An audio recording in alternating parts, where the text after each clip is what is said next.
नवीन नवीन व्हिडिओसाठी चॅनलला like, comment, share, subscribe करायला विसरू नका. नमस्कार विद्यार्थी मित्रांनो, नर्सिंग नोट्समध्ये आपले स्वागत आहे. तर आजच्या व्हिडिओमध्ये बघणार आहोत आपण प्रश्न क्रमांक 2 मधील ब, हायपोवॉल्मिक शॉक. तर चला बघूयात हे हायपोवॉल्मिक शॉक आहे तरी काय. तर हायपोवॉल्मिक शॉक ही एक अत्यंत गंभीर आणि जीवघेणी स्थिती आहे, जेव्हा शरीरातील रक्त किंवा इतर द्रव्याचे म्हणजे फ्लुइड्स असतील त्याचे प्रमाण अचानक खूप कमी होते, तेव्हा हृदय शरीराच्या सर्व भागांना पुरेसा रक्तपुरवठा करू शकत नाही. यामुळे अवयव निकामी होऊ शकतात. व्याख्या बघूयात.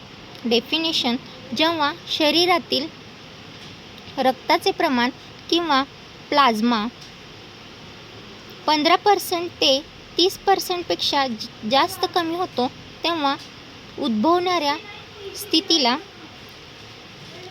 हायपोवॉल्मिक शॉक असे म्हणतात. याची कारणे बघूयात की कशामुळे होते. तर अति रक्तस्राव झाल्यामुळे, हॅमरेज झाल्यामुळे, अपघातात झालेली दुखापत किंवा शस्त्रक्रियेदरम्यान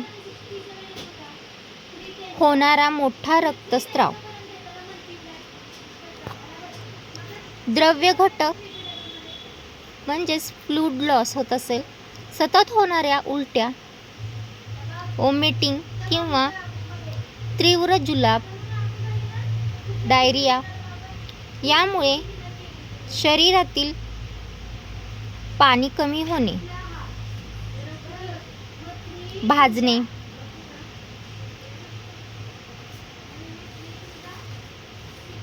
त्वचा भाजल्यामुळे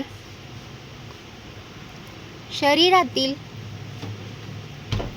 प्लाझ्मा आणि द्रव्य बाहेर पडणे, अति घाम येणे, कडक उन्हात किंवा शारीरिक कष्टाने शरीरातील क्षार आणि पाणी कमी होणे. याची लक्षणे बघूयात. सिम्पटम्स: नाडीचे ठोके वाढणे,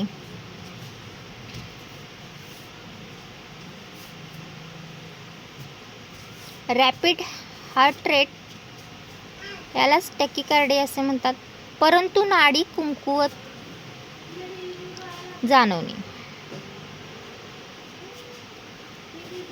रक्तदाब कमी होणे,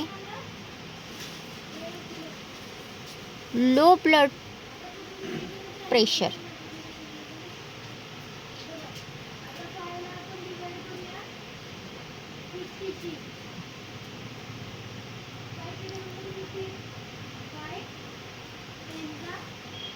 त्वचा थंड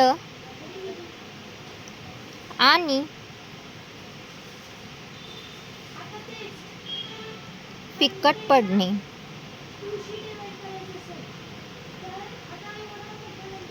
त्याचप्रमाणे श्वास घेण्यास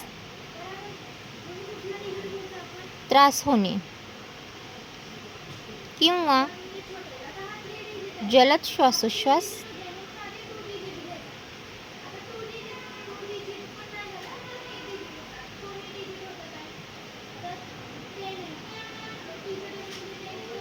लघवीचे प्रमाण कमी होणे,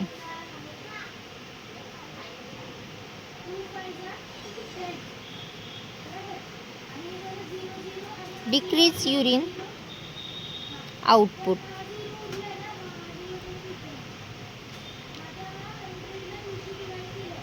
तीव्र तहान लागणे,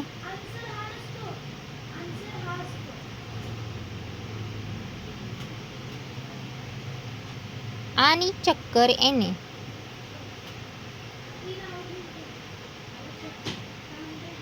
तपासणी आणि निदान बघूयात. Diagnosis: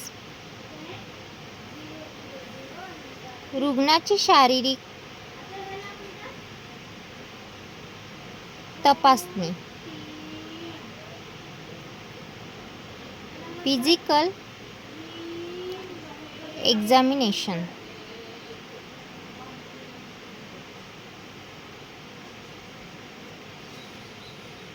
CBC complete blood count. रक्ताचे प्रमाण तपासण्यासाठी ही टेस्ट केली जाते. त्यानंतर इलेक्ट्रोलाइट. ही इलेक्ट्रोलाइट टेस्ट शरीरातील क्षाराचे प्रमाण पाहण्यासाठी केली जाते. त्यानंतर अल्ट्रासाउंड, CT स्कॅन. शरीराच्या आत कोठे रक्तस्राव होत आहे का हे तपासण्यासाठी अल्ट्रासाउंड, CT स्कॅन केले जाते. उपचार बघूयात. ट्रीटमेंट.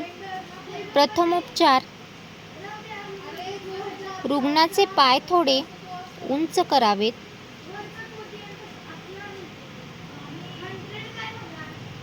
त्यालाच ट्रेंडिलिबर्ग पोझिशन, जेणेकरून मेंदूला रक्तपुरवठा होईल. त्यानंतर द्रव पुरवठा, फ्लूइड रिप्लेसमेंट. सलाईनद्वारे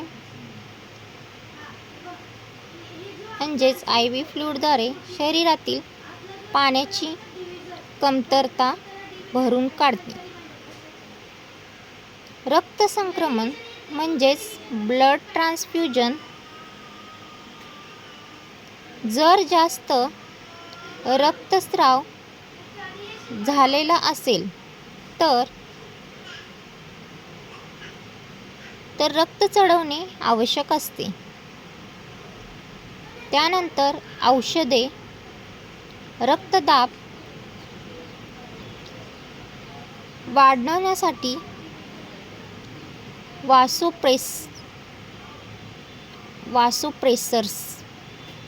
वासोप्रेसर्स दिली जातात. मुख्य कारणावर उपचार.